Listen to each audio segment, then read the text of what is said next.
Ama ni Angelica, walang awa, Kalingap Rab na bigla.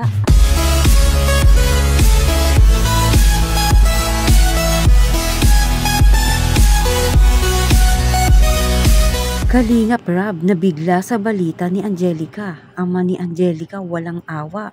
Bakit kaya? Tara, alamin natin ang nangyayari. Kamusta po mga kalingap?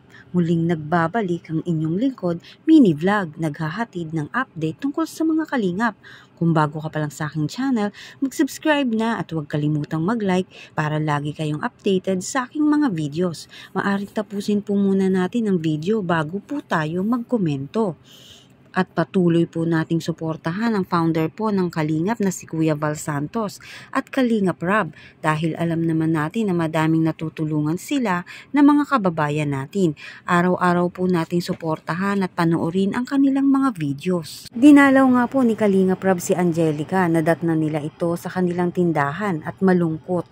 Kinumusta ito ni Kalingap Rab at yun nga po nasabi ni Angelica ang kwento ng pamilya nila ngayon. Di nga po naging masaya ang kanilang New Year dahil sa balitang umalis ang kanilang ama. Naikwento nga ni Angelica na wala ang kanilang ama dahil nalaman pala nila na may babae ito. Ayon nga kay Angelica na umamin ito sa ama ng kanyang nanay at nakakabigla doon ay talagang New Year pa ang pangyayaring iyon. Nabalitaan din daw nila ang mga ganong usapin pero hinahayaan lang nila hanggang nga nang tanungin ng kanilang ama ay umamin. Talaga namang napakasakit nun lalo na nga sa mga anak. Para kay Angelica ay proud pa ang ama na sabihin na di naman nakabuntis. Bakit nga ba may mga ganyang mga magulang na di man lang iniisip ang sariling pamilya, di naiisip ang nararamdaman ng asawa at mga anak, sarili lang ang naiisip? Kagaya nga po ng pagpapayo ni Kalingap Rab kay Angelica na huwag mawawala ng pag-asa, patuloy na maging matatag sa buhay. Dahil darating talaga ang araw, ang ama ni Angelica, pagsisisihan niya ang ginawa niya, lalo na di naman na tayo pabata. Patanda na ang ating mga anak, kaya dapat ang mga magulang naiisip dapat ang magiging epekto nito sa kanilang mga anak. Gaya ni Angelica, mabuti na lang andyan ang Kalingap, andyan sila Kalingap Rab upang magbigay payo at gabay kay Angelica dahil madami nang nangyayaring ganyan na pamilya. Pasalamat din talaga si Angelica ay nakilala ni Angelica sila Kalingap Rab at malaking tulong at pag-asa yon gaya kay Angelica. Panoorin natin ang kaunting video na ito. Wow! Mukhang paubos na to Suman? Hindi na lang din yung ginawa po namin ngayon ay. Kasi wala pong medyo makagawa siya sa pagawa din ng kakanan. At wala siya sa... So kumusta naman yung si papa mo? May galis na. Ano ba lang nagalis? May babae. Ay!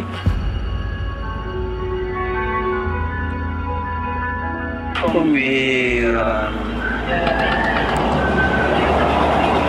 Ito ba?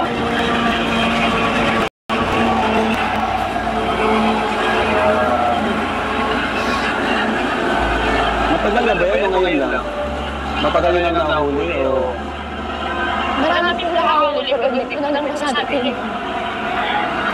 Yung tita ko po, nakita daw po sa kapital na may kakas na akong babae. Tapos yung ano din po, nag-amin po siya dun sa papa po ng baka na nagsabi. Siya pa po nag-amin po na may babae daw. Tinamin ka rin ng papatatay mo? Nung ano lang po, nung January 1. Bagong taon po yun? Sinakot pa talaga ng papa mo sa may bagong taon? Bagong taon, bagong asawa? Pero, grabe yun, sorry sa nangyayari sa papa mo.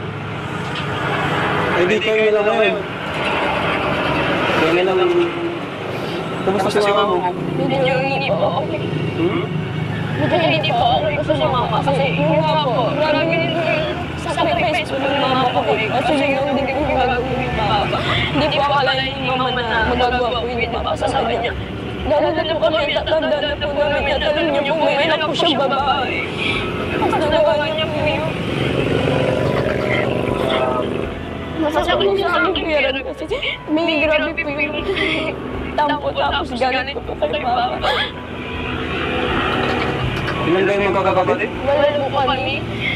Wala kayo. Ngayon, nanay mo na lang sa ikaw ang tumutulong sa para sa inyong magkakapatid.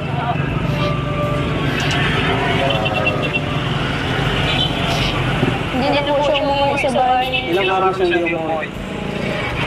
Mga 2 araw. Sa tingin mo, babalik pa ba siya?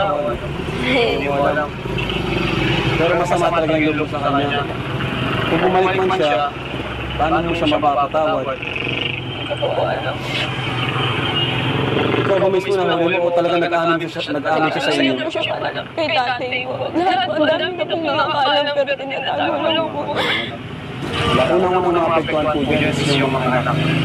Lalo na po si Angela na panganay pamangkin siya. Ang dami niyang pangarap. Lahat ng ginagawa nito ng Angela para sa kanyang pamilya po ito. Pero ganun yung mangyayari. Lahat ng ginagawa niya, pangarap niya, magkabahay. Para sa pamilya niya, sa magulang niya, para maging proud sa kanya. Pero kapag yung ginamis mo yung sumira, yung pamilya na mismo, yung miyembro ng pamilya na sumira, parang pati ikaw mawawalan ng gana, di ba? Parang mawawalan ng gana. Buti na lang kaniti kayo para i-guide si Angelica sa nangyari. And yun, kasi di rin niya alam kung saan siya pupunta, kung magtuloy-tuloy yung ganit pangyayari na wala tayo.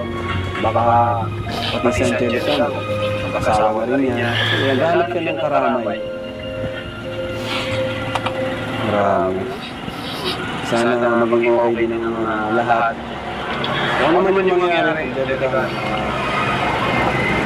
basta tagan mo pa, no? Para sa isipin mo lang, para sa iyong nanay, para sa iyong kapatid. Ano? Ilan lang isipin mo?